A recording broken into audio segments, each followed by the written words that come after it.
مش ممكن نحن بال2024 بعد ببلد يدعي على الحريات وهو من واضعي شرعة حقوق الإنسان أنه يجي يقول أنا بدي أسجن شخص لأنه قال كلمة. بشكل عام ما لازم بقى يصير في تجريم لكل ما يعتبر انتقاد جرائم رأي، سلمي.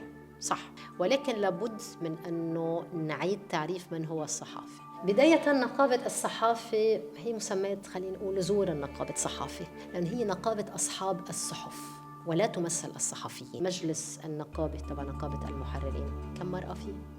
لأنه أنت المصدر وقت اللي يعطيك معلومة معينة حقك تكون عم تحميه، لأنه أنت عم تكشف فساد. المشكل هلأ أنه مين بيدير هيدا المشهد الإعلامي بين كل المؤسسات الإعلامية؟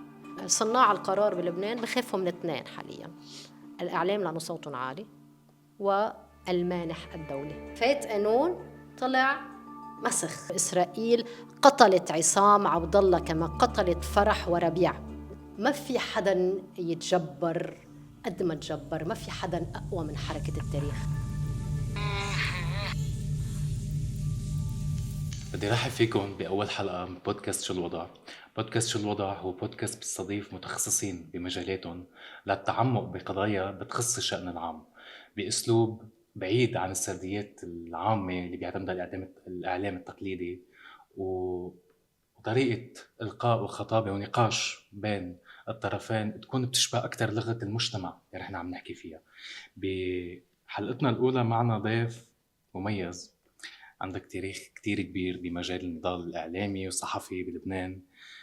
ألسي فرج، أهلا وسهلا فيك بشو الوضع. شكراً. أول شيء يعني بقدر أقول لك أنه مبروك، ومثل إن شاء الله كل شيء أفضل لقدام بالبودكاست، وشكراً كتير على الثقة وعلى يعني فينا نقول هيدي اللفتة أنه تكون نحن موجودين بأول حلقة من البودكاست. شكرا لك لاستضافتك لنا. هلا أنا ما بدي أعرف عنك لأنه سيفيتك يعني قد منه دسم، بيحتار الواحد شو بدي يقول. شو بدي أقول؟ أنه إعلامية، صحفية، إذاعية، بس بالتعريف اللي نحن عم نحكي فيه اليوم ألسي أنت منسقة تجمع نقابة الصحافة البديل. فحأترك لك أنت مجال تعرفينا أكثر عن حالك، عن مسيرتك الإعلامية، أيمت بلشتي، ليه بلشتي، ومختلف المحطات اللي مرقتي فيها بهالمجال. يعني رح بلش من آخر تعريف قلته، منسق تجمع نقابة الصحافة البديلة.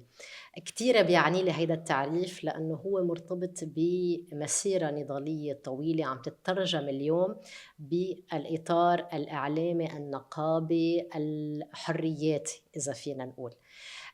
مسيرتي هي بشكل أساسي فيني أقول نضالية، مشان هيك في نضال. نضال. نضالية بلشت من قبل ما فوت على الجامعة، حتى وقتها كانت بالمدرسة. نضال كان أكتر بالشأن السياسي. بذكر بمطرح معين بالترمينال، وقتها رحت بدي اختار شو بدي أعمل من بعد شهادة الترمينال. كنت عم بتخصص بمجال أكتر له علاقة بالماتس. رايحة بدي أقدم على الهندسة، نزلت قدمت كونكور الهندسة بس ما شفت النتيجة، رحت سجلت علوم سياسية. ومن بعدها بالجامعة اللبنانية. صحيح، ومن بعدها كفيت بالإعلام، عملت ماستر بالإعلام، لأنه حسيت أنه هيدا المجال اللي بكفي مسيرتي النضالية بالسياسة. من هونيك بلشت بالإعلام الإذاعي بداية، من هون العلاقة اللي كتير حلوة خليني أقول مع الميكرو. من بعد الإعلام الإذاعي فتت على الإعلام التلفزيوني، أو تي في، LBC، أو حالياً MTV. وخلال هيدا المسار كمان كنت لفترة 10 سنين تقريباً مدير التحرير المجلة القضائية، اللي هي مجلة عتيقة جداً وتمت إعادة إحيائها بهيديك الفترة كرمال نكون عم ننقل الأخبار القضائية والقانونية ولكن بطريقة مختلفة. فهيدا بالشق المهني خلينا نقول. أما الشق النضال النقابي بلش أول مرة بنضال من أجل تأسيس نقابة المرئي والمسموع. ليه؟ لأنه بكل بساطة نحن كإعلاميين وإعلاميات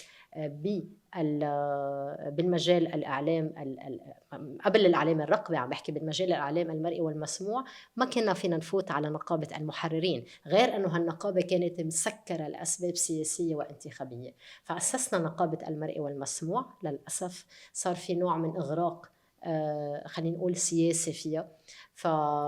رجعت من بعدها كفيت بالشغل أكثر الإعلامي إلى حين اندلاع الثورة ب 17 تشرين 2019. 2019.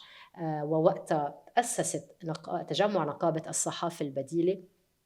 أنا رجعت فتت بعد فترة على التجمع، وبلحظة معينة فتت بالإطار التنظيمي أكثر تبع التجمع، ولا حديدة هلأ.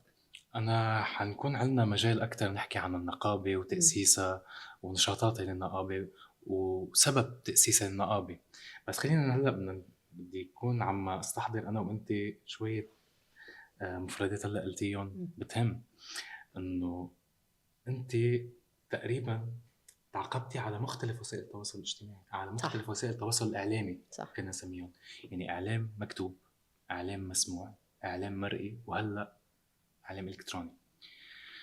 شو هو يعني كيف بدنا نقول كيف تطور مفهوم أو مفاهيم هالإعلام بالمجتمع اللبناني، خصوصاً بظل ظهور الإعلام الإلكتروني؟ نعم، يعني بهيدي الفترة خليني أقول 10 15 سنة لورا صار في تطور كتير كبير بهالمجال، من الإعلام اللي يصنف بالتقليدي اللي هو بيتطلب إنتاج كتير كبير على مستوى التلفزيون وعلى مستوى الإذاعة وغيره، لأنه صارت بتكاليف أقل، بإمكانيات أبسط، بطريقة أسهل. صرنا عم نشوف أنه أي مواطن حامل تليفون وفي طبيعة الحال كاميرا وعنده وصول على وسائل التواصل الاجتماعي بيقدر يكون صحافي. فصار في كتير مسار تطوري خليني أقول بهيدي الفترة. يعني ظهور صحافة المواطن. صحيح. للي أو ديمقراطية الصحافة خلينا نوصفها بهيدي الطريقة. يعني صارت أي حدا عنده قدرة للوصول على المعلومة وقدرة لتوصيل المعلومة. هيدا بطبيعة الحال خلقت سهلت عمل الصحفيين المتخصصين بمجال الصحافة أو المحترفين من ناحية أنه يعتاشوا من مهنة الصحافة، وصعبتها بمكان معين. سهلت أنه صارت المعلومة بتوصل لك أنت وقاعد على الديسك تبعك. أسرع. صعبت لأنه بدك تدقق بهيدي المعلومة، فصار في عنا صعوبة أنك تدقق بهيدي المعلومة. وكذلك صعبت لأنه صار في نوع من المنافسة بين كيف نوصل على الخبر وكيف نتعاطى مع هذا الخبر. إضافة لأنه قبل كان في عندك إذاعة، عندك تلفزيون، عندك الجريدة، أو عندك الويب سايت. هلأ صاروا كله موجود بمطرح واحد على الأونلاين. الأونلاين صار في عندك عليه البرامج المصورة، بتسمعها كبودكاست، وأيضا كم بيكون عم بيصير في تفاعل بشكل كل دقيقة بدقيقتها. يعني بطلت تنطر الجريدة كمان تنزل بالنهار التالي. كل عالمنا عم يهتز ويتغير، ونحن لازم نكون عم نواكب هيدا الشيء. يعني تغير بروتوكولات التواصل. أكيد. إذا فينا نقول أكيد غرف التحرير تغيرت. فهيدا على قد ما في شيء حلو من ناحية التطور، على قد ما أنه بضل في عندك النوستالجيا. يعني نحن هلأ موجودين بجريدة السفير. هون مكتب طلال سلمان. هذه الجريدة العريقة جدا بلبنان. للأسف أنه سكرت لأنه بلش عهد الورقي يخف شوي شوي. نداء الوطن عم نسمع أنه كمان رح توقف الإصدار الورقي تبعها. ففي حقبة عم تنتهي، حقبة كانت عريقة جدا جميلة جدا، وفي حقبة عم تنشأ وعم تتطور أكثر بشكل كتير سريع. يعني هلأ في عنا تحدي ال AI مثلا، أنه صار في عندك بيعملها كل شيء AI. بصور عنك عشوائي، بيكتب نص عنك، بيقرأ النص عنك، بيخلق لك شخصيات، بيقدم المحتوى عنك. فرايحين بمطرح بخطة كتير كتير سريعة نحو شيء مختلف وجديد. طيب يعني نحن هون اليوم موجودين بوسيلة إعلام مكتوبة. صح. عم نستعمل صفة برنامج مسموع ضمن إطار مرئي لننشر إلكترونيا. صحيح فكومبينيشن كتير غريبة صحيح. يعني بتجمع جميع وسائل الإعلام بمنصة واحدة. بدنا نحكي على هالوسائل اللي عم نحكي عنها، كيف كان عم بيكون مفهومة بين الإعلام التقليدي وغير التقليدي. لأنه حتى عم نشوف أنه بعض وسائل الإعلام التقليدي من صحف، جرايد، مجلات، حتى محطة تلفزيونية عم تلجأ ليكون عندها منصات إلكترونية وعم عم تساهم تكون ريادية بهيدا النهج الجديد اللي عم تتبعه، مثل MTV، مثل LBC، مثل جديد إلى آخره. صوت لبنان مثلا صار عندهم تلفزيون نهار النهار، بطبيعة الحال صار عندهم تلفزيون. إذا بدك تواكب يعني ما تختفي، بدك تواكب العصر بهيدي الطريقة. خليني أقول أنه اليوم اللي بيفترق مش الوسيلة اللي عم تقدم فيها، لأنه الكل عم بيواكبوا هيدي الوسيلة، هي طريقة تقديم الخبر. يعني عنا الطريقة اللي بعدها شوي محافظة على الطريقة التقليدية بتقديم الخبر اللي جاي من مدرسة صحفية بمكان معين، والطريقة اللي كتير ترندي، كتير جديدة، كتير عم تتوجه للشباب أكتر. وهون في نوع من صراع مخفي ما بين جيلين. قديش الجيل خلينا نقول شوي القديم قادر يتقبل أنه إذاعة أو تلفزيون يعتبر تقليدي يقدم المواد ده في إخبارية ناس بعدها يمكن. بتسمع راديو. مزبوط، بعد في يعني طالما أنت عندك الراديو، وبعد طالما الناس بالسيارة في ناس بعدها بتسمع على ده راديو، في ناس مش بعدها كلهم. بتقرأ صح صح. ف جريد هيدا مثلا اللي بلشت افقدها، انه ما هي الجريده الورقيه ملموسة. بطلت عم تقدر تلاقيها، صار اغلبيته الكتروني. فبمطرح أوفر. معين هيدا الشيء عم بيتغير بشكل كتير سريع. وفي ناس هل انت مثلا تتقبل انه تلفزيون يعتبر تقليدي او معود عليه بيقدم الاخبار بطريقه معينه، يجي يقدم لك الاخبار بطريقه مختلفه جدا مثلا؟ بدنا نشوف، لانه من مطرح اللي بده يواكب بده يلحق كمان هيدا تطلبات التطور. العصر. صح. أوكي، إذا بدنا نحكي عن الإعلام التقليدي وغير التقليدي، فأنت بتمثلي حالة خاصة. يعني إذا فينا نسميكي أيكون غير تقليدي للإعلام بحكم وظيفة، يعني مهنتك الحالية أو وظيفتك الحالية أو دورك الحالي كمنسق التجمع الصحافي بديلة. نعم.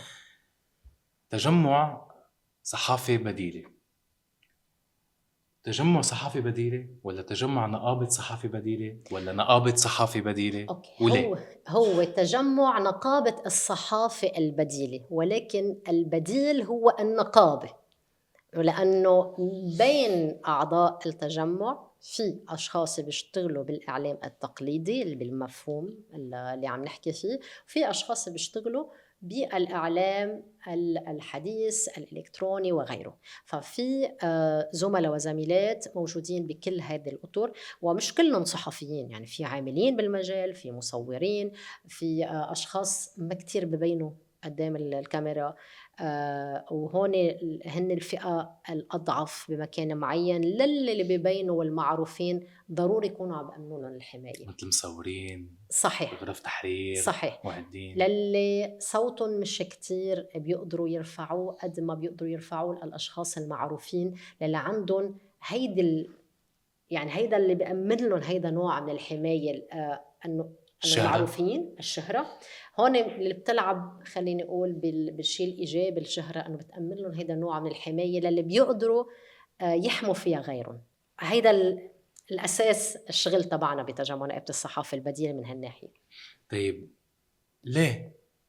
ليه تجمع نقابة يعني صحافة بديلة؟ إذا بدنا نكون عم نوصف أكتر نوصل الفكرة أنه بلبنان عنا كذا نقابة تعنى بالعمل الإعلامي والصحفي، أبرزهم نقابة الصحافة، نقابة المحررين. لحتى يظهر كيان جديد إعلامي يوصف وضعه كنقابة بديلة، معناتها في إشكالية مع النقابات الحالية. طبعا في إشكالية كتير كبيرة مع النقابات الحالية. شو الوضع؟ أوكي، شو الوضع على النقابات الحالية؟ خلينا نقول بداية نقابة الصحافة هي مسميت خلينا نقول زورا نقابة صحافة، لأن هي نقابة أصحاب الصحف. ولا تمثل الصحفيين. يعني هيدي يمكن بيخلق التباس عند الناس. نقابة المحررين هي النقابة اللي بتمثل العاملين بهيدا المجال. الناس مثلا الشيء اللي ما بيعرفوا أنه في شيء اسمه اتحاد الصحافة اللبنانية. اتحاد الصحافة اللبنانية بيجمع نقابة أصحاب الصحف ونقابة المحررين، نقابة العاملين بهيدا المجال، بجسم واحد. شو بيعمل؟ بيقبل مين بده يفوت على نقابة المحررين وبيقرر مين بده ينفصل منها. فتخيل أنت مثلا صاحب العمل تبعك هو بيقرر أنت إذا بتفوت على النقابة اللي بدها تحميك منه، وهو بيقرر إذا بيفصلك من هالنقابة. يعني حتى فمن بالصحافة هون بينفصل الخلل، سلطات. من هون الخلل الأساسي للي بلش. إضافة لأنه نحن 40 سنة تقريبا كم نقيب تداول؟ 3. فتتخيل كم 40 سنة 3 نقابة. بتتخيل أنت كم رئيس جمهورية وكم رئيس حكومة وكم رئيس مجلس نيابي تداول على السلطة بهيدي الفترة. ولكن بعد عنه أنه هالقد المجلس نيابي فيه شوية ايه، بس انه حتى كرئيس مجلس نيابي تم التداول فيه بالسلطه، يعني ما قبل الحرب اللبنانيه، قبل التسعينات. ولكن ضل جامد هذا الموضوع لحديث وفاه النقيب ملحم كرم، ومن بعدها اجى النقيب اليسعون، وحاليا النقيب جوزيف القصيفي. هلا اكيد تحسن الوضع شوي صغيره ولكن من ناحيه التداول السلطه، ولكن هناك كتير ملاحظات عن اداء هذه النقابه. رح ننسى شوي نقابه الصحافه لانه هي لا تمثلنا بالاساس. يعني يعني نحكي بنقابه المحررين. هي نقابه نقابه في عنا المحررين. خلاف مباشر، وحتى صح. انا خلال يعني انت تحضيري للحلقه لافين عليكي دعوه. صح. دعوه على إلسي، مش دعوه على إلسي، دعوه على التجمع. على التجمع. ليه؟ اوكي. شو الوضع؟ ليه؟ لأن بكل بساطة عم نعملوا الدور اللي هن ما عم يعملوه، أنه نقدم حماية للصحفيين. حماية على أي نحن ليش نشأ التجمع؟ لأنه خلال 17 تشرين كنا كصحفيين عم نمارس حقنا كمواطنين وعم ننزل نتحرك على الطريق. بطبيعة الحال صار في لقاءات مختلفة. كان في بوستر هو اللي أطلق الشرارة، خلينا نقول استفزون. لا، اللي جمعنا إذا بدك أنه نحن صحفيين، نحن ضد السلطة حليل وضد النقابات يلي بتمثل السلطة. وكانت نوع من دعوة لنتجمع كلنا سوا بمكان معين ونكون عم نأمن هالحماية لبعض. الحماية هي ضد القمع المباشر أثناء التغطيات، وشفنا كتير من هيدا النوع هيدا النوع من القمع بأكثر من محطة خلال الثورة. كان تم التعرض للصحفيين وللمصورين بشكل خاص. ليه؟ لأنه هن عم بينقلوا صورة السلطة الحقيقية. نقطة تانية هي حماية الصحفيين خلال الأزمة من عملية الصرف التعسفي اللي كانت عم بتصير، أو الإقفالات اللي كانت عم بتصير للمحطات، أو خفض المعاشات وقلبها بمطرح معين من الدولار للبناني. لو قديش فقدت هالمعاشات قيمتها. فحمايتهم بهذا الإطار كمان حماية الصحفيات من ما يتعرضنا له من تحرش جنسي ومن ضغوطات ومن حملات بيشوفوها على وسائل التواصل الاجتماعي. فإذن الحماية هي كانت على أكثر من مستوى. بطبيعة الحال وقت نحكي حماية الحريات يعني عم نحكي من الاستدعاءات يلي ممكن تصير والملاحقات الأمنية. كنا عم نتصدى لهيدا الشيء. بقدر أقول أنه حققنا خرق كتير كبير على أكثر من مستوى بتكافلنا وتضامننا مع بعض. ليه؟ لأنه صوتنا عالي. دايما بقول هيدا صوتنا عالي وعالي كتير، وصوتنا بيوجعون وبيزعجون. فنحن وقت اللي يتم استدعاء صحافي أو عم فصل صحافي أو عامل بمجال الإعلام، وقت اللي 200 صحافي يرفعوا الصوت إن كان على منصات التواصل الاجتماعي أو عندهم كتير متابعين بشكل طبعا، أو إن كان عبر وسائل الإعلام تبعهم، فبالتالي الصوت بيوصل وترتدع السلطات.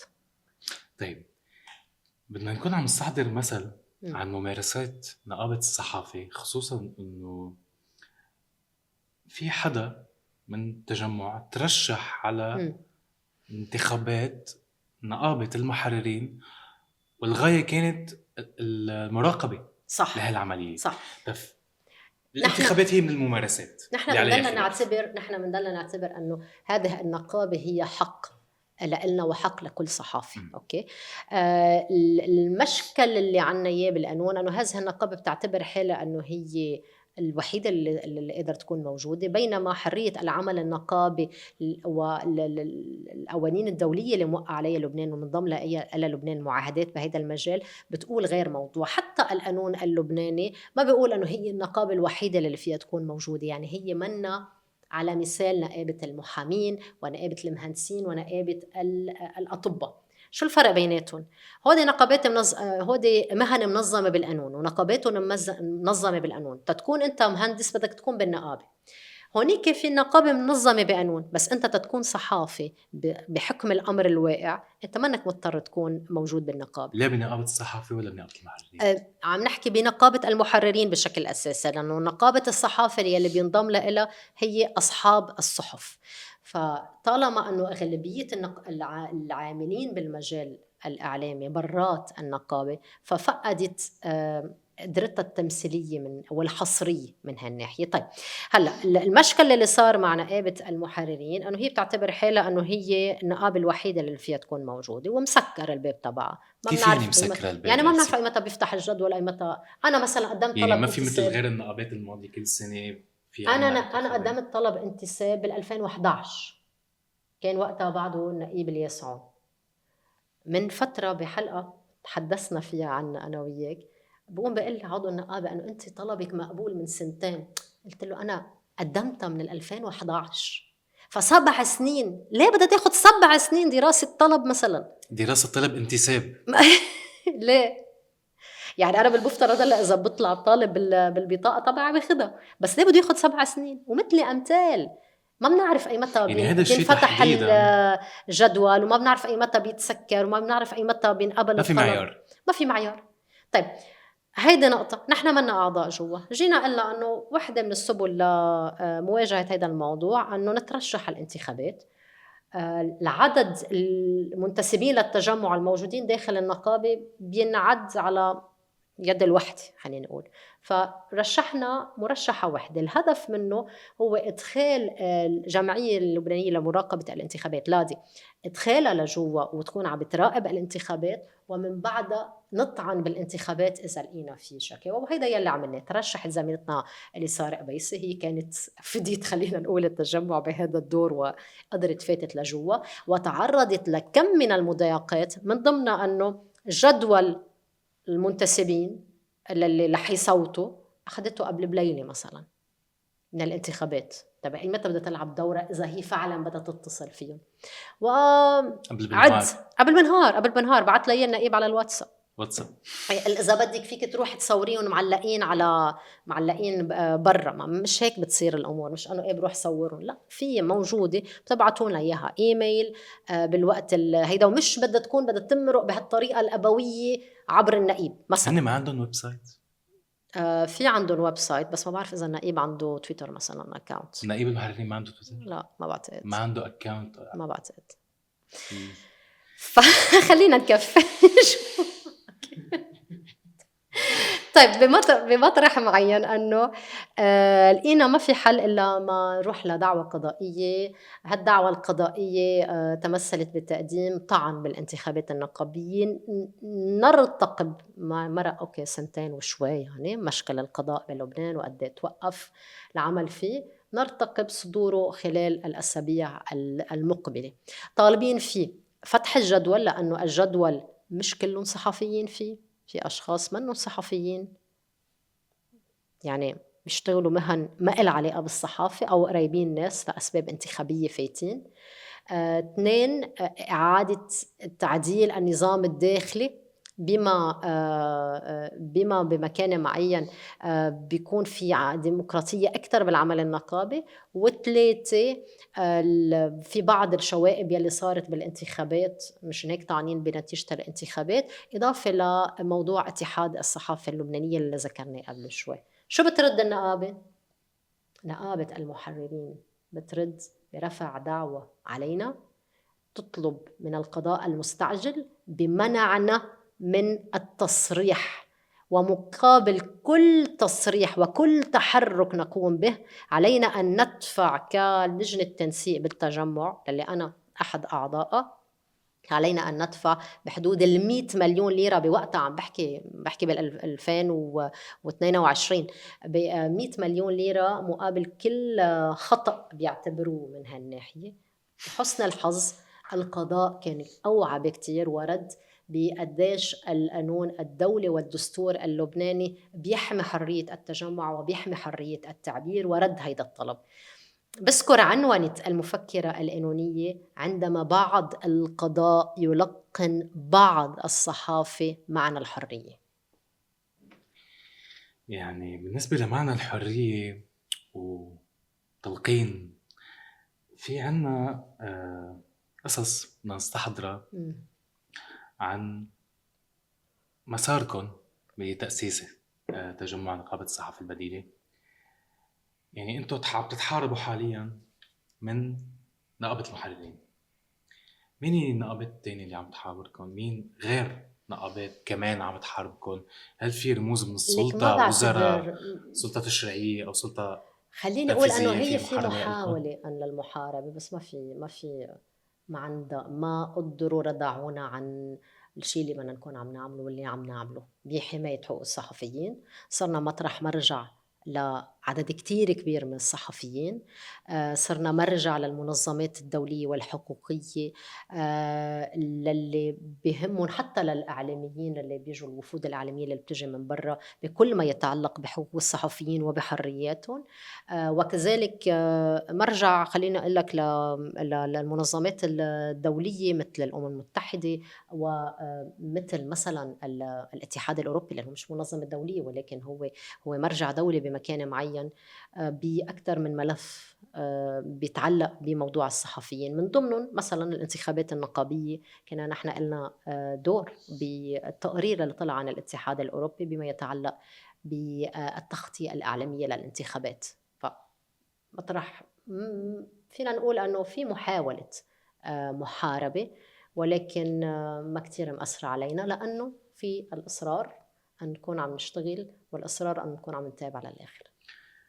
كرمال نوضح للمشاهدين أكثر الفروقات بين نقابة المحررين تعتبر إعلام تقليدي وبينكم أنتم كتجمع نقابة صحافة بديلة، إعلام بديل، اللي بتمثلوا إعلام غير تقليدي أو إعلام حديث أو إعلام إلكتروني.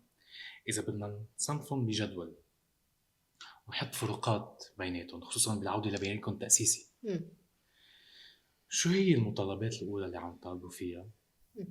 لك من ناحية العدد تبع التجمع، أول شيء خليني أقول أنه التجمع هو ليس حصرا للصحفيين اللبنانيين أو المتواجدين في لبنان. يعني نحن في عنا زملاء صحفيين موجودين بالخارج بحكم الأزمة تهجروا من لبنان، فنحن على تعاون معهم لأنه هن اللي بيقدروا يوصلوا لنا الصوت في الخارج. وكذلك في صحفيين أجانب بيجوا على لبنان ما فيهم يتفاعلوا بكل بساطة مع نقابة المحررين، وعندهم حقوقهم بدهم يكونوا عم يتدافع عنها، من ضمن حرية الحركة بالتغطية، حقوقهم الوظيفية إلى آخر. فهن كمان موجودين معنا. التجمع هو لا يدافع عن حقوق أفراد وحقوق المتطوعين أو المنتسبين إليه، هو يدافع عن حقوق كل الصحفيين. فنحن أي صحافي معنا ولا مش معنا بالتجمع نعرض عليه أي دعم قانوني وأي دعم حقوقي وأي دعم إعلامي بنقدر نقدمه في حال تعرض لأي انتهاك. طيب، أكبر فرق حاليا حسب حديثنا واللي شفته هو فرق بآلية الانتساب لهالنقابة ولهيديك. يعني نقابة المحررين مثل ما هلا عم تقولي انت قدمتي بال 2011 7 سنين لأجا وما معي خبر. صح، ما معي خبر. الكل لازم يضل اسال، ليش بدي ضل اسال اساسا؟ يعني ليش اساسا بده ياخذ هذا الوقت كله سوا؟ بالآلية اللي انتم عم تتبعوها الموضوع الكتروني وبسيط. يعني صحيح. بتفوت على الويب سايت، تكبس تقدم انتساب، طلب انتساب، تقدم طلب انتساب، بتقرا السياسة، بتقرا البيان التأسيسي، صحيح. بتوافق عليه، وبعدين بتكفي البروسس بمتابعة مباشرة بينكم وبين المنتسب. طيب هيدي الآلية برأيك ما هي السبب الأول لهشاشة النقابات التقليدية؟ هيك بالمفترض تكون لصلابة هذه النقابات، ولكن تحولت لهشاشة هذه النقابات لأنه ما واكبت العصر، وما بمطرح معين واكبت تحديات هالعصر. فبالتالي شو رح يكون مصيرها؟ يعني أنت بس تطلع هلا نية على مجلس النقابة تبع نقابة المحررين، كم مرأة فيه؟ كم صحافي أو صحفية من اللي بيشتغلوا بالأونلاين من الشباب، من يمكن اللي بالمنصات بيعملوا الإلكترونية. بودكاست موجودين فيه. أوكي، فبتعرف بالآخر شو مصير كل مطرح، كل تجمع نقابي. بينما نحن دورنا عم بيكبر ويكبر. بقول لك انه التحديات يلي عم بتواجهنا والتقل المحطوط علينا منه كبير، بلا كبير وكبير كتير بمطرح، وبأوقات كتيرة بنلاقي حالنا قدام ملفات مضطرين نكون عم نشتغل عليها لأنه ما في حدا يشيل الشغل. بس بدنا ناخدها لأنه هيدي التزام أخدناه بأنه نكون عم نناضل من أجل حقوق الصحفيين والصحفيات والعاملين والعاملات في هذا المجال. بختام حديثنا عن النقابة والخلافات والاختلافات الموجودة، بدي أرجع شوي للبيان التأسيسي تبعكم. حكينا عن آلية الانتساب، بدنا نحكي كمان عن امتيازات الصحفية. يعني شو هي الامتيازات اللي بتعطيها نقابة المحررين للصحفيين؟ البطاقة فقط. بطاقة، يعني أنت بدك بينما تكون كتير مبسوط إنه أنت معك بطاقة. صح. هون المشكل مثلا مع الاتحاد الدولي للصحفيين. الاتحاد الدولي للصحفيين اللي لازم يراجع سياسته بما يتعلق بالنقابات اللي بتنضم له، وقد ايه النقابات فعلا تحترم المعايير العالمية بتنظيمها، بآلية عملها، وحتى بآلية توزيع على هذه البطاقات، وقديش فعلا عم بتكون عم تقوم بدورها بحماية حقوق الصحفيين على كذا مجال. فهيدا اللي هلأ أني موجود، ولكن نحن اللي بنطمح له هو تكريس حماية الصحفيين بالوصول للمعلومات، تكريس حماية الصحفيين أو حق الصحفيين بحماية مصادر المعلومات تبعهم، أنه الصحافي ما بيمثل قدام الضابطة العدلية، أنه الصحافي ما بيتوقف احتياطياً. بالنسبة لموضوع المثول أمام الضابطة العدلية، فينا نكون عم نعطي أمثلة لنوصف الواقع الموجود أوكي، حالياً؟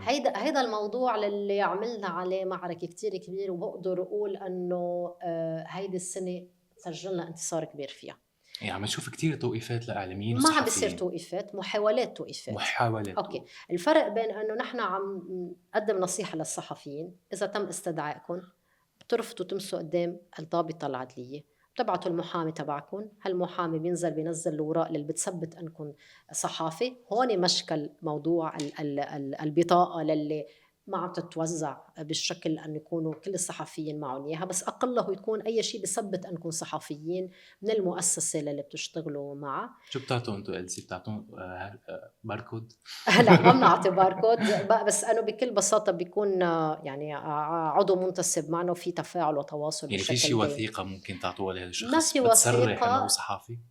او هذا لا الشيء بحاجة، خصوصا نحن حنرجع لموضوع قانون الإعلام. لا، بس اللي قدرنا عملناه انه فرضنا انه مش ضروري يكون في معك بطاقه لتكون صحافي. صحافي. في كتير اشياء بتثبت انك صحافي بلا ما يكون عندك هاي البطاقه مثل بحد شو؟ ذاتها. مثل انه انت المؤسسه اللي بتشتغل فيها هي مؤسسه صحفيه، عندك عدد من المقالات وغيره. خليني اقول انه قدرنا حققنا خرق. الشيء اللي صار هو بمكان معين بعض الصحفيين أصروا أنه هن ينزلوا على التحقيق لأنه حابين يوصلوا رسالة، حابين يوصلوا للقوى الأمنية أو من خلف القوى الأمنية للقضاء أنه هن عم يشتغلوا مثلا على الملف، أنه لازم تروحوا تحققوا بهذا الملف. هيدا يلي صار. يعني في بقدر أقول حالتين أو 3 مش أكتر خلال هيدي السنة، بينما كانت قبل كل الصحفيين ينزلوا. آخر خرق حتى عملناه في هو غير بزحلق صحفيين، بتذكر لما نور حجار اللي يعتبر كوميديان كوميدي.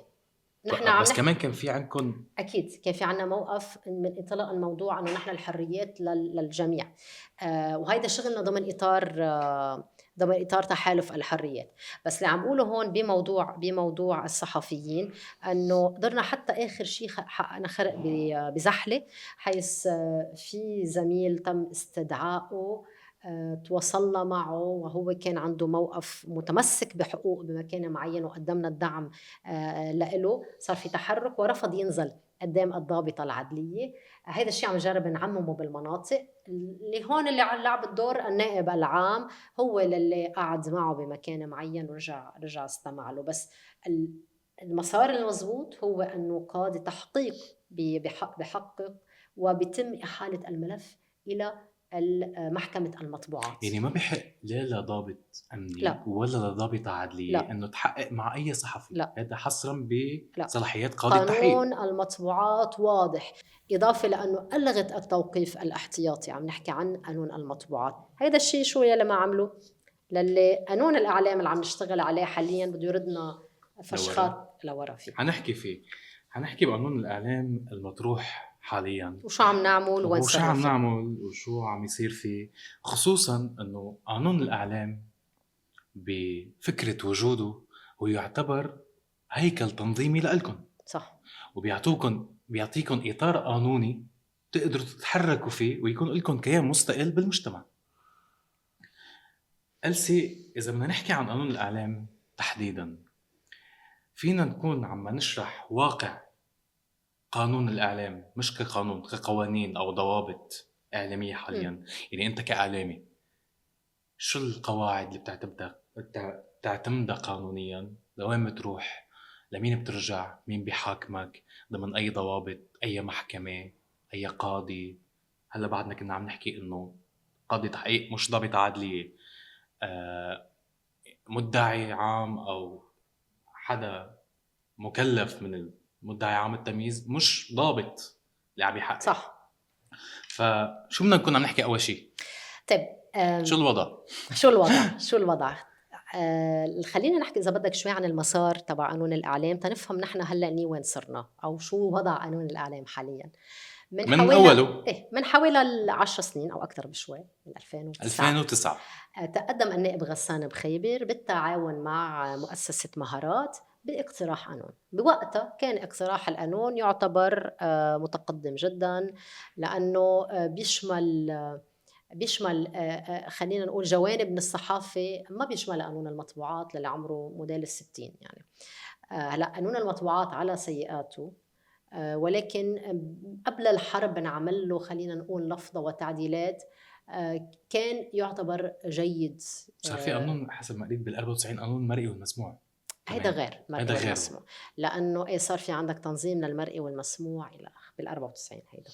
طيب لوين رحنا بهيدا القانون؟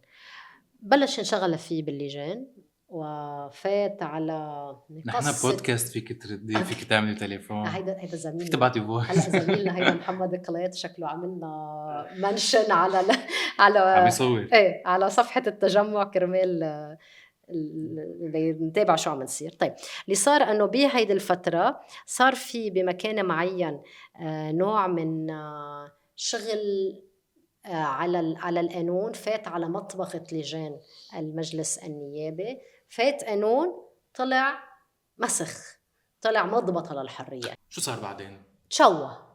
كيف تشوه؟ خلينا نكون عم نوصف هاي المرحلة كمسار. اوكي وصلنا نحن مراحل. كيف تشوه انه صار ينشغل فيه باللجان على مراحل وببطء شديد. لجنة الاعلام والاتصالات، بين لجنة الاعلام والاتصالات ولجنة الاداره والعدل، على مراحل صار في تشويه له لهذا القانون، وصار في لجان فرعيه ولجان مصغره.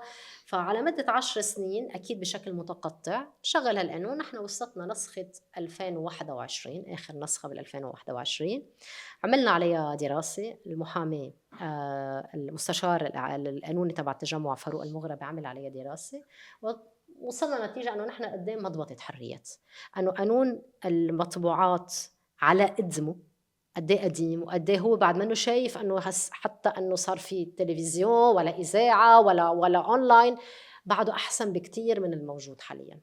أوكي، فعملنا دراسة، وبناء على هيدا الدراسة شلنا 10 نقط أساسية بتخلينا ندق ناقوس الخطر. ودقينا ناقوس الخطر. لمين لجأنا؟ نعرف أنه نحن في صناع القرار بلبنان بخافوا من 2 حالياً، الإعلام لأنه صوتهم عالي، والمانح الدولي لأنه الدولة مؤسسات مفلسة. المانحة. صح. لجأنا للمانحين بمكان معين وقلنا لهم دقينا ناقوس الخطر هون، لأنه أنتم خاصة ما يعرف بال3RF اللي هي خلينا نقول مجموعة نشأت بعد انفجار 4 آب، بتشمل الاتحاد الأوروبي والأمم المتحدة والبنك الدولي. اجوا يقولوا للدولة اللبنانية أنه المساعدات اللي بدها تجي بده تترافق بإصلاحات، وبتحدث عن الشفافية ومراقبة إصلاحات الصرف. ضمن قوانين الهيكل الإعلامي اللبنانية والقوانين لا اللبنانية. ما خص الهيكل الإعلامي، الهيكل هن الإعلامي. عم بيحكوا عن بشكل عام عن الدولة اللبنانية. فنحن توجهنا لهم إذا أنتم بدكم فعلا إصلاحات وبدكم مراقبة لكيف عم تنصرف الأموال، للي بيعملوا هيدا الشيء هن كاشفي الفساد وهن الإعلاميين. بقانون إعلام مثل هيدا إذا أقر بالشكل اللي ما رح يقدروا الإعلاميين بنسخة 2011 عم نحكي 2021 2021 ما رح نقدر فعلا نأمن هذه الحماية للصحفيين. هون بلشنا نلمس بعض التحرك على مستوى الاتحاد الأوروبي وعلى مستوى اليونسكو، اللي صار في تعاون بين وزارة الإعلام واليونسكو من أجل وضع تعديلات أو ملاحظات على اقتراح القانون اللي شايفينه نحن اليوم. يعني هو انطرح، صح، صار شوه عليه عملية تشويه، ودلوا من 2009 لل 2021 عم ينشغل فيه من لجان المجلس. صح. صار في عنا نسخة الموجودة حالياً بالبرلمان، صار في عنا ملاحظات اليونسكو للي عن ووزارة الإعلام للي عنا بعض الملاحظات عليها، صار في عنا الملاحظات تبعنا نحن يعني نحن كتجمع نقابة صحافة بديلة مع تحالف الحريات يلي بضم بدي عدد بس كبير من كون عم المنظمات وضح الدولية. 100% بدنا نكون عم نحكي بس كتفسير شو هو شو تحالف هو الحريات؟ تحالف أوكي. الحريات وشو كان السبب من إنشائه. تحالف الحريات كمان نشأ بعد الثورات، نشأ كرمال نقدر نجمع حالنا كمنظمات بمطرح معين تعنى بالحريات العامة وبالحريات الصحفية، نجتمع بمكان واحد تكون قدرت تأثيرنا وعملنا أقوى خليني أقول. فهلأ كل المنظمات المحلية والدولية اللي بتشتغل بلبنان ده اللي تعنى بمواضيع المتصلة بالحريات وحرية الرأي والتعبير بشكل خاص موجودة فيها. فنحن بالتعاون انتوا معهم 14 منظمة تقريبا عم تشتغلوا على رأي واحد، فينا هلا ما في نقول رأي بوجه واحد، كحرية تعبير ما في عم رأي نحكي، واحد، ولكن أو حتى أكيد كقانون إعلام. عنا معايير عالمية نحن نلحقها بهالمجال. أوكي طيب إذا بدنا نحكي عن القانون، أوكي وصلنا ل 2011 صرنا ل 2021 عفوا 2021 اوكي 2021. فاذا حطينا بعتنا ومن بعدها بلشنا نشبك تنشوف هالقانون وين بده يروح. ففي اليونسكو اشتغلوا، الاتحاد الاوروبي عملوا مشروع مع مهارات والمفكره القانونيه على موضوع قانون الاعلام. نحن اللي كنا عم نعمله عم نتواصل بشكل مباشر مع النواب الموجودين داخل البرلمان وندق نقوص الخطر من جديد، انه انتبهوا هيدا اذا بده ينطرح بده يكون في هيك. عم نحكي النواب الفاعلين ضمن اطار لجنه الاداره والعدل ولجنه الاعلام والاتصالات. من بعدها بلشوا يبحثوا بالقانون، بعت وزير الاعلام الملاحظات تبعه، ما كانوا عم يطلعوا بالملاحظات وما بياخذوا بشيء من هالملاحظات. دقينا نقص الخطر من جديد وعلينا الصوت عبر وسائل الاعلام من الملاحظات جديد. اللي عملها هو بالتعاون مع اليونسكو. صح، بالتعاون مع اليونسكو. فدقينا نقص، وما كان اساسا عم يدعوا وزير الاعلام على الاجتماعات، وهيدي فيها مخالفه. وهن تحججوا بحجه قانونيه او انه في ماده دستوريه ما بتلزم. مش مزبوط. انت هو اللي مقدم، هو صاحب الاقتراح، انت ما فيك تبحث الاقتراح بلا ما يكون موجود وتستمعوا له على اي اساس. فكانوا عم يبلشوا يكروا بهذه المواد بطريقه اعتباطيه خليني اقول، بلا النظر على الملاحظات ولا الاخذ باي من هذه الملاحظات. هون علينا الصوت اعلى، بلشنا نحكي بوسائل الاعلام وكاعلاميين عن يلي عم بيصير. خليني اقول صار في نوع من الكباش اعلامي اللي نتيجته كانت أنه أصدرت لجنة الإدارة والعدل بيان بتوجه هيدا لها بحقك ضدي. انت، هذا صح. هلا حقك هي شخصيا. إيه، أنا ما كنت عم بحكي كألسي، بس أنا عم بحكي كتجمع نقابة صحافة بدنا بديلة. نكون بس عم نوضح هالموضوع لأنه كنت عم بضحك عليه أنا وأنت إيه. من شوي، إنه الدولة اللبنانية اللي هي مهترئة حاليا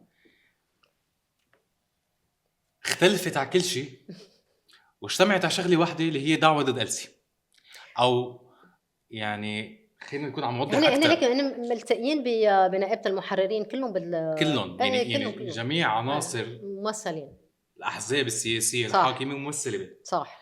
طيب وجميع عناصر كمان الأحزاب السياسية ممثلة بلجنة العقل بلجنة الإدارة والعدل.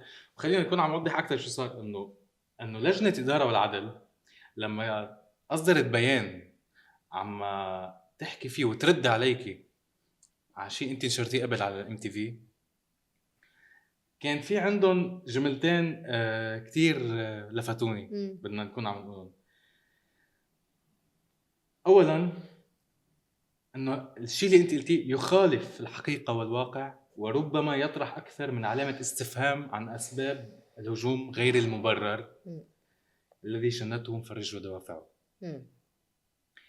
ليه اعتبروه هجوم غير مبرر؟ ما أنت صحفي. هلا خليني أقول أنه الهجوم الغير مبرر هو كناية عن جملة ونص قلتون، أنه بينما كانوا عم يستشهدوا زملائنا، لأنه كان بنفس اللحظة اللي استشهدت فيها فرح واستشهد فيها ربيع، بنفس اللحظة كان عم بيقروا المواد داخل لجنة الإدارة والعدل، عم يمشوا بنفس الملاحظات، عم يمشوا بنفس المواد يلي فيها عقوبة السجن للصحفيين. ما كانوا أقروا بعد، كان في يعني إذا مشوا بهيدا المنوال كانت الجلسة اللي بعدها بقروا عقوبة السجن.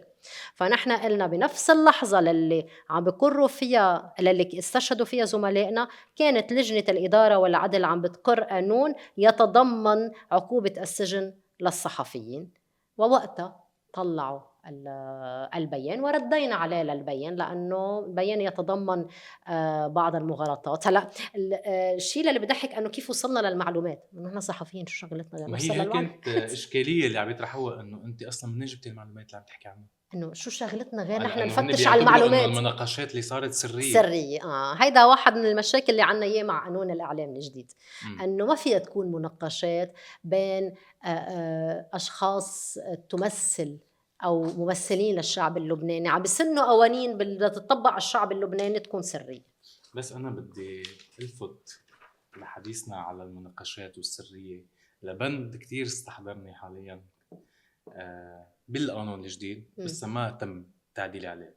إنه بالقانون الجديد اللي عم ينطرح ويندرس بنص حظر نشر محاضر الجلسات الحكومية، قرارات اللجان البرلمانية والتحقيقات التي تجريها إدارة التفتيش المركزي والتفتيش الإداري. شو بننشر؟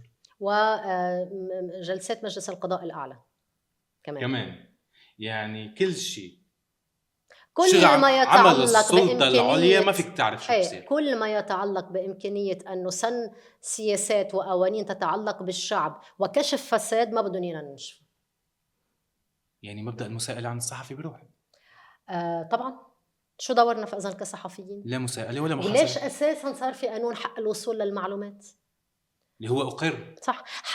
حتى بموضوع سرية عمل اللجان، إذا أراد رئيس اللجنة عكس ذلك أوكي، يعني هي لازم تكون القاعدة العلنية وليس القاعدة أنه لازم تكون السرية.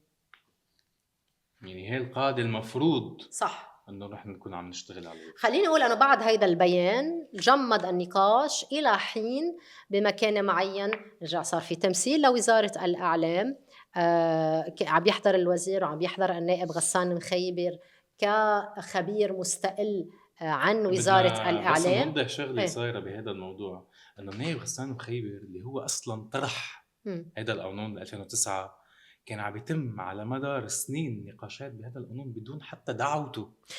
وقت هذا اللي الشيء هو بطّل شكا منه صح، وقت اللي هو بطّل نائب. نائب إيه كان عم بيصير كل النقاشات وهو بس إنه خارج ما هيدا الإطار بيعتبر إنه يعني هو عم من شكل أشكال المجتمع المدني اللي هي طبعًا. واجب تكون عم تشارك بصياغة طبعًا. ونقاش القانون؟ هيدا الشي يلّي الضغط الإعلامي بمكان معيّن للي عملناه للي أثمر وشارك بأنه نروح لصيغة جديدة. هون اللي بدنا نقوله إنه صار في عنا لجنة اللي هي لجنة فرعية أو بالأحرى لجنة مستقلة نيابية هي عم تدرس اليوم قانون الإعلام، ونحن عنا ثقة بالشي اللي عم تعمله هذه اللجنة بيرأسها النائب جورج عقاص، ومن أعضائها النائب فراس حمدان والنائب بلال عبد الله، نائب حسين الحاج حسن، إضافة لأنه عم بيكون في حضور من برا النائب السابق غسان مخيبر. نحن عم نكون عم نشارك بمكان معين عبر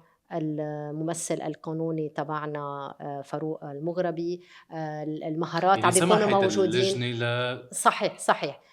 صار في مشاركة أوسع، وصار في فعلًا عم نسمع لأصحاب المصلحة. هلأ نقابة المحررين بلّشت عم تحضر فيها كمان لهيدي اللجنة، علمًا إنه هي عطت رأيها سابقًا بالقانون، ورأيها ما كان كتير خلّيني أقول مُرجّح نقدّم الحريات للجميع، يعني كان إنه نعمل هيدا الشي بس امتياز للصحفيين. هلأ على نقطة بنذكرها بعد شوي بما يتعلق بالقدح والذهب والدشان. حنفند قانون الإعلام، يالّا. بدنا نفنده وناخده من فوق، اهم. ولما نقول من فوق اللي هو قد إيه هو بيعنينا كمنصات إعلام بديل، مواقع إلكترونية، وقد إيه بيعني منصة الإعلام التقليدي.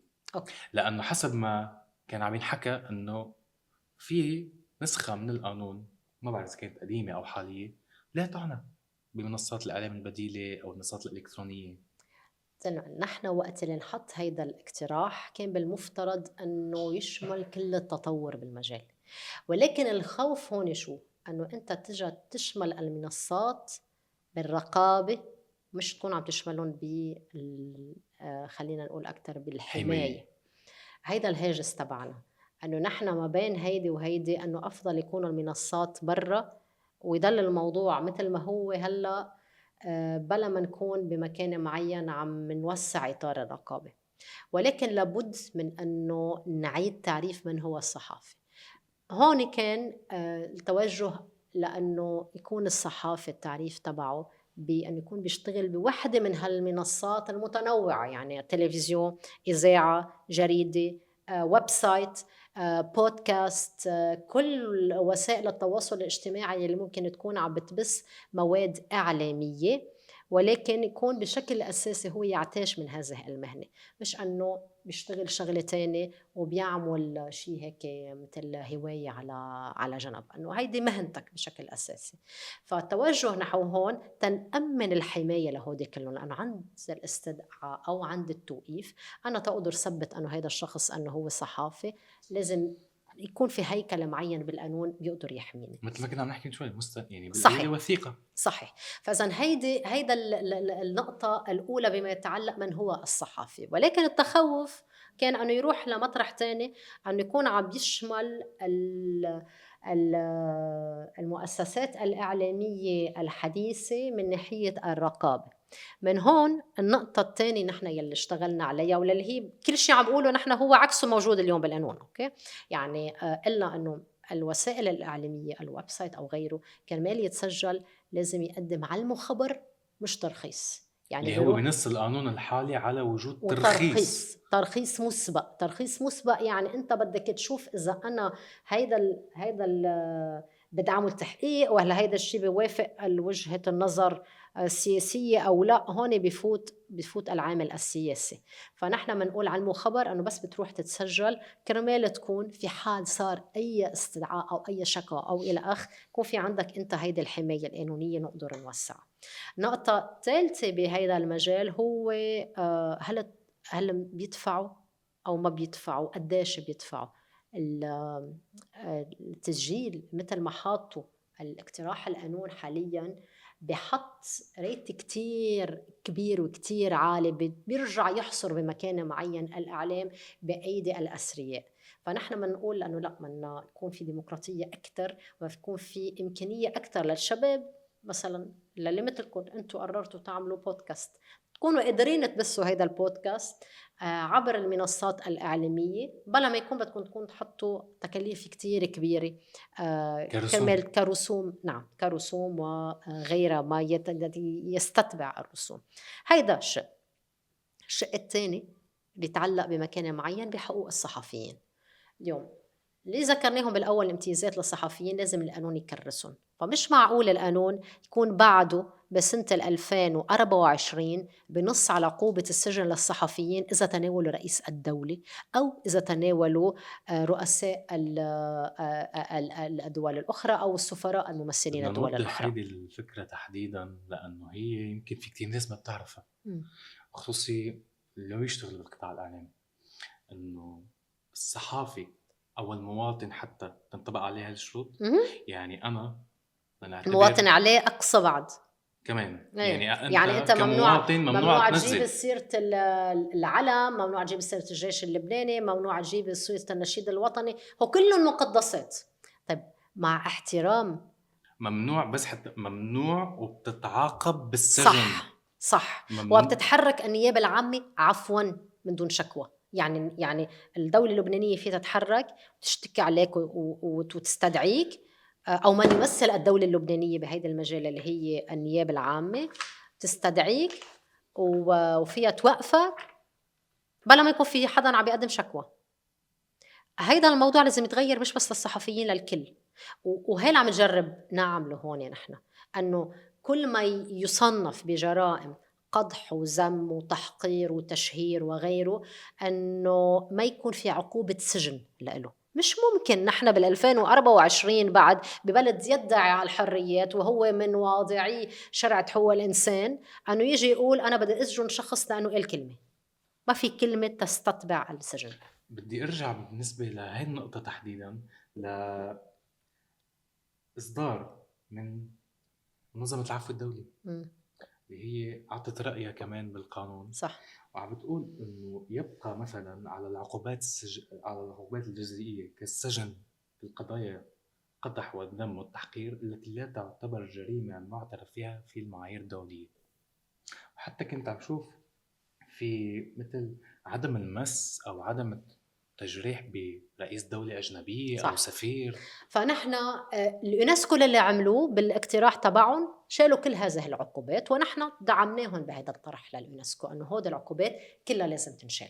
فإذا هيدا النقطة كل ما يتعلق بالسجن لازم يتم إزالته من قانون الإعلام. أكثر من هيك بالشيء اللي عم يحكوه منظمة العفو الدولية بشكل عام ما لازم بقى يصير في تجريم لكل ما يعتبر جرائم رأي. صح. هلأ في نقاش حول ما يتعلق بموضوع خطاب الكراهية أو الحض على العنف. المشكل بهيدا الموضوع هو تعريف. أنت كيف بدك تعرف أنه هيدا خطاب كراهية أو هيدا حض على العنف؟ هيدا شيء بيختلف بحسب الثقافات، بحسب البلدان، بحسب كيف مننظر للأمور. فالتعريف كتير مطاط، وهون يترك عادة للقضاء أنه هو بيكون عم بيحكم بهالمجال. أو إذا حدا عمل شيء نكتة هو أكتر حتى ضمن الإطار طبعا. يعني هيدا اللي مثلا نور حجار يلي توقف عليها أنه هو عم بينكت وقطشوا له إياها بطريقة بينت بمكان معين أنه هو عم بيتمسخر على الدين. منا هيك. هيدي شماعة خلينا نقول كرمال تم استخدامها لقمع الناس. بده يكون في قضاء واعي وبيقدر يحكم هل هيدا الشيء فعلا خطاب كراهية ولا منه خطاب كراهية. للأسف نحن ما عنا ثقة بكامل الجسم القضائي في لبنان، والرهان على بعض القضاة أو القضاة الشريفين بالبلد. صح. طيب بدنا نكفي. أوكي. إذن عنا هيدا الشيء اللي له علاقة بموضوع حرية التعبير بينساء منه أنه أكيد ما بتكون في توقيف توقيف مش تعسفي، توقيف احتياطي للصحفيين. بينساء منه أنه الصحافي ما بيمثل قدام الضابطة العدلية، وهذا الشيء بده يكون واضح بالقانون، هو بيمثل فقط قدام قاضي. وبينساء منه أيضا هي أنه أي محكمة بتنظر بقضايا الصحفيين اليوم حاليا هي محكمة المطبوعات، ولكن محكمة المطبوعات المطبوعات شو مشكلتها؟ مشكلتين. أول شيء إنه هي محكمة جزائية. محكمة جزائية يعني بنحال لها الجرائم بتقدر تحكم بالسجن، بينما نحن بدنا إياها تروح للمحكمة العادية والمحكمة المدنية، يعني بتكون بمكان معين أنت يمكن جرب بمخالفة أو برسم. مزبوط. أنت 100% أنت مش مخالفة خلّينا نقول بتعويض عطل وضرر بشكل أساسي، هون بحالات التشهير وبحالات القدح يعني والزّل. عقوبة مادية. يعني هون بده يكون في عندك مزبوط مع عدم استخدام تعبير عقوبات، لأنه عقوبات راحت أكتر للجزاء. يعني خلينا هودي شوية تعويض أشياء مادي خلينا تعويض نسميه. مادي، هودي شوية أمور معقدة قانونيا خلينا نقول. الفكرة منها أنه بده يوازن القانون هون بين كرامتك أنت الشخصية إذا كنت مواطن أو مسؤول أو غيره، وبين حرية التعبير وحق الصحافي بأنه يكون عم بيعبر. فهيدا التوازن بمكان معين لازم يروح للمحكمة المدنية، وبينقاس بسرعة بإصدار حكم وبالعطل والضرر اللي ممكن ينرفض ينوضع. هيدا الشيء. الشيء الثاني اللي عنا مشكل فيه مع محكمة المطبوعات إنه هي محكمة على درجتين. يعني ما في عنا بداية استئناف تمييز، استئناف تمييز دغري. شو بيصير؟ يعني نحن عم بيفقد بمكان معين الصحافي درجة من درجات الحماية اللي ممكن تكون لإله. أوكي؟ فبهالمحل عم نطالب بمحكمة عادية تكون غرفة ناظرة بقضايا الإعلام بكل بساطة. هيدا بما يتعلق بحقوق الصحفيين من ناحية حقوق حرية التعبير. في شيء آخر اللي هو له حق الوصول للمعلومات يلي ذكرناهن، وحق حماية المصادر، لأنه أنت المصدر وقت اللي يعطيك معلومة معينة حقك تكون عم تحميه، لأنه أنت عم تكشف فساد. ما في يلزمك أنك تكون عم بتقول شو مين المصدر تبعك، فهيدي الحماية لازم تكون موسعة بالقانون. وهون كمان هي بيختلف مع قانون تم إصداره قبل، هو هو حق حق قانون حق الوصول الوصول للمعلومات. 100%، وحق حماية كاشفي الفساد وغيره وغيره وغيره. ففي تناقض بين ما موجود حاليا وبين هيدي القوانين. نحن عم نشتغل على أنه لازم تكون مصححة. إذا بدنا كفي تفنيد م. بهذا القانون ونقاش، في عنا موضوع الهيئة الناظمة. موضوع الهيئة الناظمة، نحن كإعلاميين عم نطالب بالتنظيم الذاتي لوسائل الإعلام. شو خلينا يعني؟ نشرح هول ايه، المفردات شو يعني أكتر. تنظيم ذاتي وشو يعني هيئة ناظمة، شو الفرق بيناتهم، شو يعني تنظيم مشترك إلى آخره. المشكل هلأ أنه مين بيدير هيدا المشهد الإعلامي بين كل المؤسسات الإعلامية. حاليا في وزارة الإعلام، في القضاء، في أيضا المجلس الوطني للإعلام اللي هو لطالما كان مجلس بيضبطوا فيه المشهد الإعلامي من أيام وجود النظام السوري في لبنان لحد هلا أكيد خف دوره، ولكن بنخاف إنه يرجعوا ينعمل شيء شبيه له. طيب شو اللي عم نلجأ له؟ شيء يسمى بالتنظيم الذاتي لوسائل الإعلام، هو مطرح ما رايح كل العالم. التنظيم الذاتي يعني مؤسسات الإعلامية بين بعضها، مجموعة من المؤسسات الإعلامية ممكن تكون، أو كل هالمؤسسات الإعلامية في صعوبة، بس أنه أقلهم مجموعة بحطوا نوع من كود مشترك خليني أقول لمبادئ، الكود اوف كوندكت، ولا مبادئ بتم احترامها، ولا آلية محاسبة داخلية. يعني رح أعطي مثل. اليوم خلي صحافي فعلا يغلط، يعمل يمس فعلا بمشاعر مجموعة معينة، أو يستعمل خطاب كراهية مثلا. هلا في الخطاب الكراهيه عم برجع اقول لك في كذا ليفل. يعني في ممكن الخطاب الكراهيه اللي بيودي للحظ للعنف عن جد. خلينا نقول انه غلط، او عامل حمله على حدا بلا ما يثبت انه يكون في معه مستندات الى اخره. تعس تدعي او تتدخل هيئه حكوميه معينه، شو بصير قدام العالم؟ تم استدعائه وسجنه وتوقيفه وغيره. أوكي، شو بصير؟ بطل بمطرح معين. ولكن المؤسسات الإعلامية تاخد قرار بيحجبه عن الشاشة مثلا أسبوعين أو أسبوع أو شهر، أيال اللي عنده وقع أكتر. فهيدا التنظيم الذاتي بيروح لهون، بيروح أنه المؤسسات الإعلامية والصحفيين بين بعضهم بيقدروا يفهموا بالإعلام أكتر، فبالتالي بمكان معين بيقدروا يكونوا عم بيوازنوا وعم بيعملوا شي فعلا فعال، مش بيرتد بالآخر للي بيكون عامل خطأ بمكان معين بصير بطل. هلا هيدي ما يتعلق بالتنظيم الذاتي. هيدا الموضوع كتير بعيد عنه بلبنان، نحن عم نطالب فيه ولكن بعيد عنه. بالمقابل شو طارح على لجنة الإدارة والعدل بآخر نسخة؟ هيئة ناظمة للإعلام للي شو بتشبه كل آلية الهيئات تعيينها؟ الناظمة. آلية تعيينها إنه بيكون مجلس الوزراء عم بعينها، يعني بتشبه كل الهيئات الناظمة اللي فشلت اليوم بالدولة اللبنانية. يعني أنا بدي أعمل هيئة جديدة صح، تراقب السلطة، خلي السلطة تعين لي إياها. وحاول المحاصصة مش تراقب السلطة، تراقب الإعلام اللي السلطة بدها تعينها، وأكيد بتخضع على أطر المحاصصة، وبدها تجي وتفرض عقوبات على الإعلام، أو تنظم الإعلام بطريقة فعلا ما بتشبه شيء من الاستقلالية. نحن إذا بده يكون في جسم بينظم بده يكون جسم مستقل.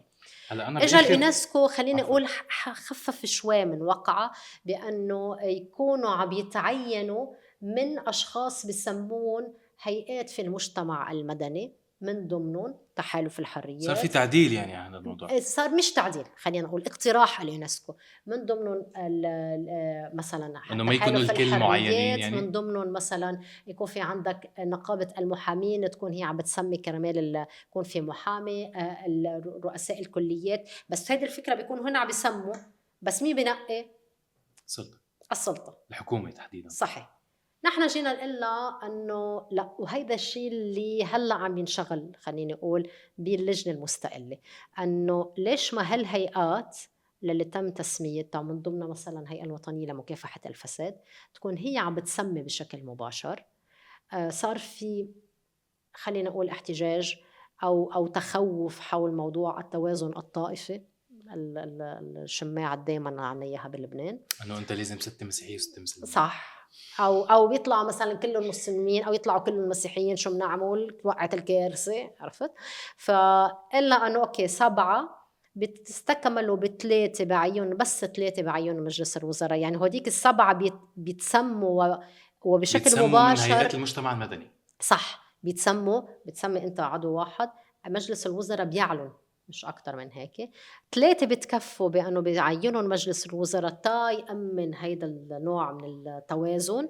بس هال3 مين بيكون مقترح اساميهم؟ هالهيئات نفسها. فهيدي الصورة إذا بدك لي هلأ تم التوصل لإلها وعم بيتم تطويرها، يعني خاضعة للنقاش حاليا. موضوع الهيئة الناظمة بحال وصلنا لأله في مادة كتير غريبة، إنه إلغاء نقابة الصحافة. هلا هيدا ما بعرف إذا هالمادة ضمن موضوع الهيئة الناظمة أو ضمن القانون الإعلامي الجديد ككل. لأ هلأ منّه ضمن الهيدا، هي إذا بدّك من ملاحظات اليونسكو إنه إلغاء أي ذِكر لنقابة الصحافة من ضمن القانون. إلغاء نقابة يعني الصحافة اللبنانية. إيه، إلغاء اتحاد مش اتحاد النقابة. الصحافة، هيدا المطلب تبعنا، إلغاء أوكي. اتحاد الصحافة بس كمان اللبنانية. في شفت طرح ألسي عم يقول وأيضًا إنه جمع كل الإعلام بدهم نقابة واحدة. هيدا الطرح للي عم تجرّب تشتغله نقابة المحررين إنه هي تكون. أوكي. يعني نحن أنتوا عم تطالبوا. نحن هيدا المطلب إذا بدك الأخير تبعنا ضمن الهيدا، هي حرية العمل النقابي، تكريس حرية العمل النقابي. يعني كرمال نوضح أكتر، إنه أنتوا عم تطالبوا يكون عندكم استقلالية بإنشاء نقابة، صح. بوقت النقابة القديمة عم تطالب إنه لا بدها تضمكم لإلها، صح، أو بيكون في نقابة وحدة في لبنان. أو بيكون في نقابة هيدا واحدة. الموضوع مش رح لك بس إنه نحن ما رح نقبل فيه، نحن معتبرين حالنا نقابة أمر واقع وعم نتصرف على هيدا الأساس. أوكي. بآخر انتبه، مش ضروري النقابة تكون مسجلة، نحن عم نقوم بعمل النقابة، عم نقوم بهيدا الدور بأكتر من ملف، من حقوق الصحفيين، الحقوق الوظيفية تبعهم، لحقوقهم اللي تتعلق بالحرية واستدعائهم، وصولا لحقوق رفاقنا يلي استشهدوا. طيب برأيك ألسي من بعد كل هالحكي اللي حكيناه عن قانون الإعلام والتعديلات والمسار اللي أخذوه، شو مستقبل هالقانون؟ خصوصاً إنه هالقانون هلأ نحن عم نحكي فيه، حكينا إنه هو أيمن بلش، كيف راح على المجلس، وكيف اختفى، كيف هلأ بهيك ظرف بهيك فترة ظهر كتير حلو انه عم يصير في نقاشات جدية حول هذا القانون. بس شو مستقبل هيدا القانون؟ معقول فجأة يرجع يختفي القانون؟ بدنا نحرص على أنه لا، وإذا القانون ما طلع بالصيغة اللي بتحمي فيها حقوق الصحفيين وبتحمي فيها الصحفيين وحرية عملهم الإعلامي، ما رح نقبل إنه يصدر. بيقدروا يعملوا البرلمان اللي بدهم إياه، يعني بيقدر يعمل بعرف بدهم إيه، اياه. بس إنه نحن رح نعمل كل شيء نقدر نعمله بالأطر الدستورية البرلمانية وبأطر الضغط بالإعلام وبالشارع كرمال ما يصدر قانون بال2024 أو 25. نحن أكيد بده وقت بعد القانون ما بيكون بيحترم المعايير العالمية وبيحترم حقوق الإنسان وحرية الصحفيين وحرية عمل الصحفيين. يعني بما انه القانون بعده ضمن نقاشات، ضمن جدالات، من جلسة لجلسة ومن لجنة للجنة ولجان أخرى، فيمكن مستقبله هلأ مبهم، خصوصي ببلد مثل لبنان ما قادرين نعرف شو ممكن يصير بكرة. صح. يعني دولة نحن بحالة حرب وما حدا معترف فيها. هينا نروح على الحرب. الحرب حرية الرأي والتعبير، يعني هو عنوان كتير كبير، بس انه رحنا ببلد كل الكوكب بيعرف انه رحنا بحرب. الحرب يلي خطفت منا عصام خطبت وفرح فرح وربيع. وربيع، شهداء الإعلام والصحافة اللي مثبت، خصوصا بآخر تصريحات من الوكالات المعنية بحقوق الإنسان، عم تأكد إنه اللي صار هو جريمة حرب، اللي صار هي جريمة مثبتة، إنه العدو الإسرائيلي قصد قتل هؤلاء الأشخاص. لك أنا ما تسنى لي أتعرف على فرح وربيع، بس عصام كان رفيق وزميل وصديق. قلت له أنا على قبره لعصام أنه رح ناخد له حقه، رح نحن له حقه هلا ولا بعد 100 سنة، لأنه ما في حدا يتجبر قد ما تجبر، ما في حدا أقوى من حركة التاريخ. في إمبراطوريات سقطت وما رح تكون، ما رح يكون العدو الإسرائيلي مختلف عن هذا الموضوع.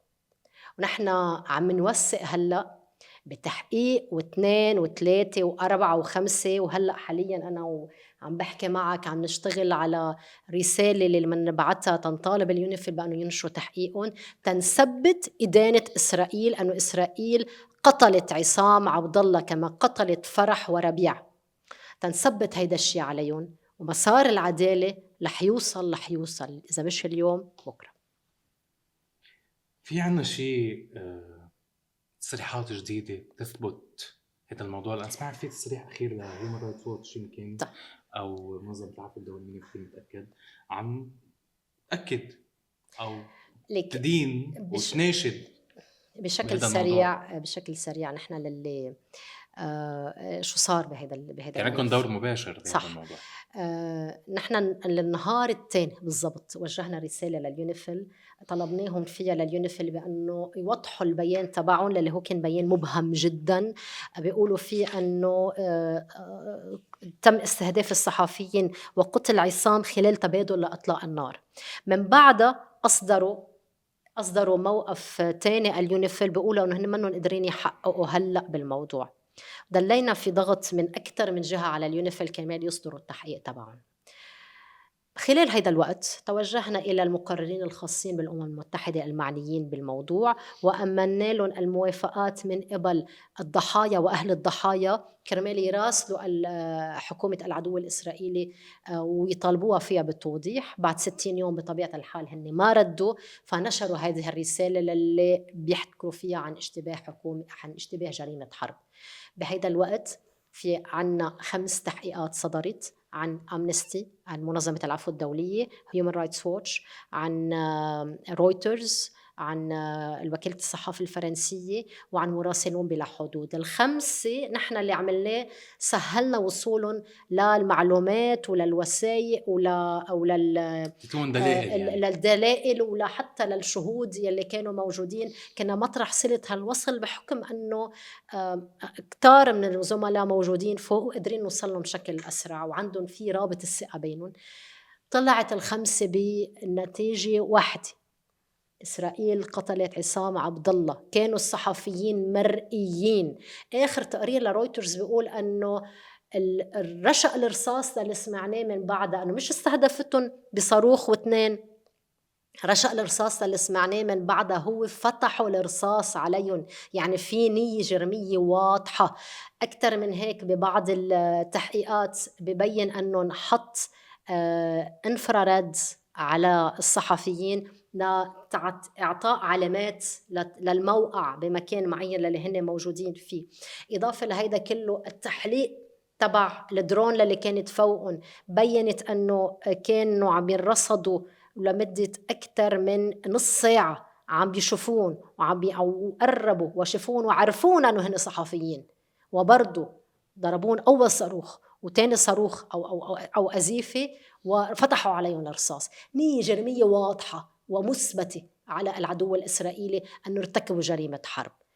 المشكلة اللي عنا إياه هلأ أنه نحن لوين بدنا نروح، أي محكمة بدنا نروح عليها، هيدا اللي عم بيصير في بحث عليه حالياً من قبل المحامين اللي عم بيشتغلوا على الملف، إن كان من الجزيرة أو من قبل أهله لعصام أو من قبل اللي ممكن يكونوا عم بيعملوا AFP. اللي إجا اليونيفيل قالوا بالتحقيق تبعه للي بمطرح معين بيكمل لك كل شيء، بيقول أنه خلال فترة وجود الصحفيين ولمدة أكثر من 40 دقيقة ما كان عم بيصير تبادل لإطلاق النار. الإطلاق النار كان عم بيصير في السردية اللي طرحها العدو الإسرائيلي. صح، ما كانوا عم بيردوا على إطلاق نار، كان إطلاق النار عم بيصير من جهة واحدة، من الجهة الإسرائيلية.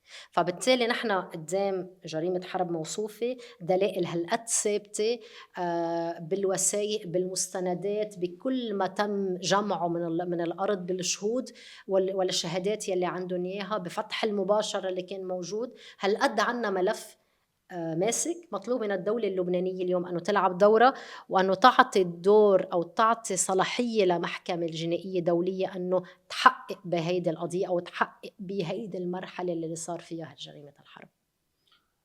وخلال الحرب كمان في عنا خلاف بوسائل الإعلام اللبنانية على موضوع حرب جنوب، ضحايا الجنوب. يعني في بعض وسائل الإعلام بتسميهم ضحايا، في بعض وسائل الإعلام بتسميهم شهداء. في بعض وسائل الإعلام ما كتير عم تعطي إخبار على شو عم يصير. في بعض الوسائل اللي عم يكون يمكن تعطيه مع الموضوع بغير شفافية. واللي بدنا نضوي عليه كتير إنه الصحافة البديلة هي أكثر حدا عم بيكون رائد بإعطاء معلومات على شو عم يصير بالجنوب. لك من الأسف أنه جاي الحرب بوقت في كان كتير اشتداد، خلينا نقول بالخلاف مثل دايما على الصعيد السياسي، على الصعيد السياسي وعلى صعيد الانقسام السياسي وعلى صعيد بطبيعة الحال دور حزب الله. فبالتالي هيدا أكيد بده يترجم بتغطية الحرب. المشكل شو عم بيكون بهون أنه في نقاط ممكن تكون عم تنخسر على موضوع حرية التعبير بظل هيدا التموضع اللي كتير حاد عم بيكون بين يا أما أنت إذا كنت عم ترفض عم ترفض التنحسب الحرب أو عم بتواجه العدو بأي طريقة من الطرق ممكن تصير دغري ممانعة وتتخون أنك أنت ممانعة، وبين أنه أنت يكون عندك نظرة نقدية بمكان معين وتتخون بأنك أنت بمطرح معين عم تعطي السردية الإسرائيلية حجة. ففي عندك هودي بين نص بطل في إمكانية أن يكون موجود حدا بكل بساطة. يعني يا أما حرية التعبير يا أما أنت مخون، يا أما أنت مع المقاومة يا أما أنت مخون. الأمور منا هيك، الأمور كتير معقدة عنا بلبنان وفي عندها هالقد خلفيات سياسية وخلفيات بترجع لأيام الحرب اللبنانية، اللي ما عملنا لا مصارحة ولا عملية انتقال عدالة فيها، ولا عملنا محاسبة، وهيدا الأهم. أوكي، نتيجتها هي اللي عم نشوفه اليوم. فما فينا نحمل هيدي المسؤولية كتير لوسائل الإعلام، لأنه هيدي نتيجة كل هالمسار يلي بلش من حرب اللبنانية وما قبل الحرب اللبنانية، مسار عدم المحاسبة يلي وصلنا بمطرح معين لهون. خوفنا على مساحة الحرية اليوم، أنه يصير أي شيء ينأخذ ينحط ضمن هالمعسكرين وما يعود في مساحة نفس بيناتهم. هلا بدنا نحكي عن ديمقراطية وحرية التعبير والاستهداف. في نقطة ضروري كتير نحن نضوي عليها اللي هي شوي بتضحك، أنه أكبر كيان يعتبر رمز الديمقراطية بالمنطقة اللي هو كيان الإسرائيلي، من لما بلشت الحرب هو فارض قيود وضوابط على حرية الإعلام والتعبير بإسرائيل. هيدا الموضوع ما بفاجئني، أنا اللي بفاجئني الدول الأوروبية والولايات المتحدة الأمريكية، للي هن بينظروا بمكان معين بالحرية وبحطوا لك يعني هذه السقوف بالتعاطي بمكان معين، أنه هن يكونوا عم يفرضوا على حرية التعبير عندهم تحت شماعة معاداة السامية. اللي تحت مصطلح معاداة السامية عم يصير في قمع، قيد على حرية التعبير، قيد على الإعلاميين، وعم بيصير في اعتقالات بكافة الدول اللي تعتبر حالها أو إيه مصنفة حالها أنه هي ديمقراطية وهي اللي مع بتبشر الحريات بالحرية المطلقة يعني. أوكي، فنحن أول شيء بدنا نذكر أنه نحن كلنا دول المنطقة هون نحن شعوب سامية إذا بدنا نرجع للتاريخ، فما في شيء اسمه إذا معاداة السامية كمان نحن بتكون بتجملونا عم نعدي حالنا يعني. عم نعدي حالنا. هيدا واحد. اثنين، أنه أنتوا تحت الشعار أنه شو عملنا تغطينا على الجرائم يلي صارت بالحرب العالمية، عم نجي نرتكب جريمة، وجريمة أفظع اليوم على مرأى من الجميع بحق الشعب الفلسطيني وبحق الشعب اللبناني في جنوب لبنان.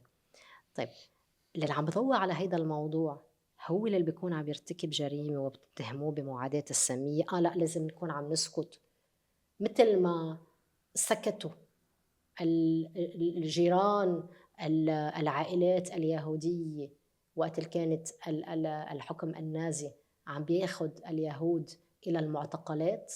هيك بدكم يانا نسكت؟ لا، ما رح نكون شهود زور ولا حنخضع للمعايير تبعكم للي انتم معتبرينها انه هيدي حرية وهيدي معاداة سامية وهيدي لا، نحن شهود ورح نقول هيدا الشيء على صوت عالي، وإسرائيل ما رح تقدر تسكتنا، ورح نضلنا نضوي على الجرائم يلي عم ترتكبون كرمال نوصل للمحاسبة يوما ما.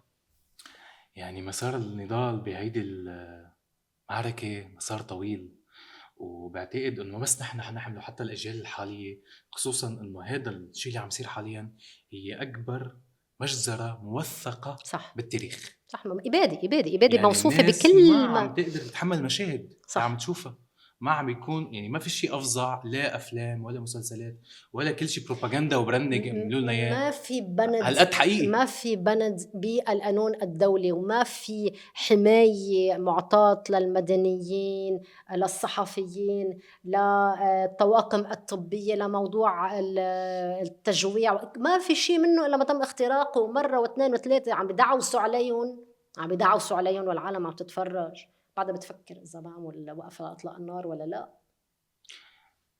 مسيرة نضال طويلة. نرجع لحديثنا، بالحديث كمان عن النضال بدي أختم معك بشي سؤال، أنه كل حديثنا كان نضال، تاتو نضال، شو اللي خلاك تمشي بهالمسيرة ببداية حياتك؟ يعني مثلا أنا بعرف من رفقاتي بيقولوا لي إنه شو بيخليك تحضر، شو اللي بيخليك، شو بدك بهالوجع على الراس؟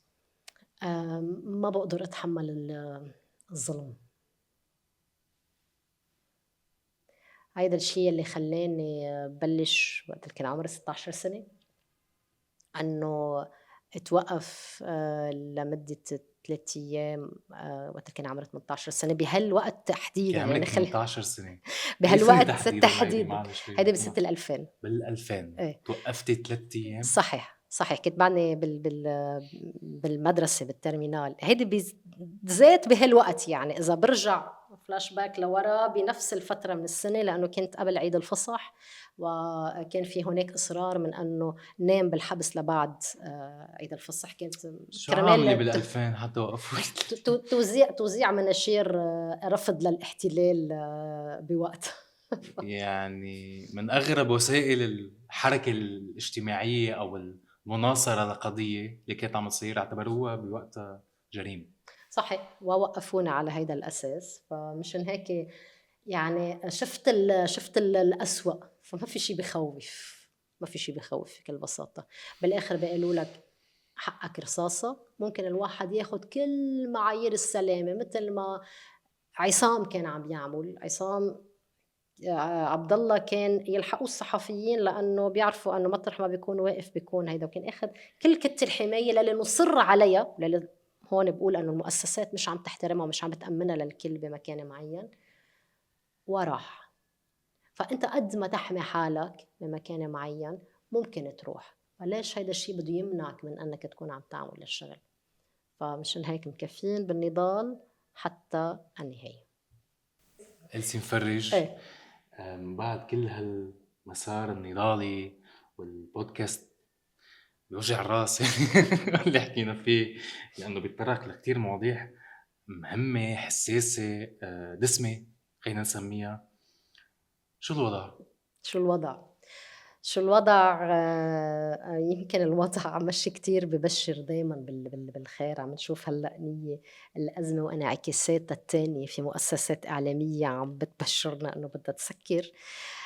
شو الوضع؟ أنه بدنا نكفي شغل، لأنه في حاجة لإلنا هلأ نية أكتر من أي وقت مرق.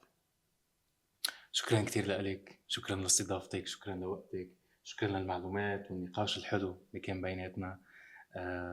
شكرا كتير. شكرا لك. وشو بدي اقول لك غير انه يعني بتمنى لكم افضل انطلاقه وعمل ضمن البودكاست اللي عم تعملوه.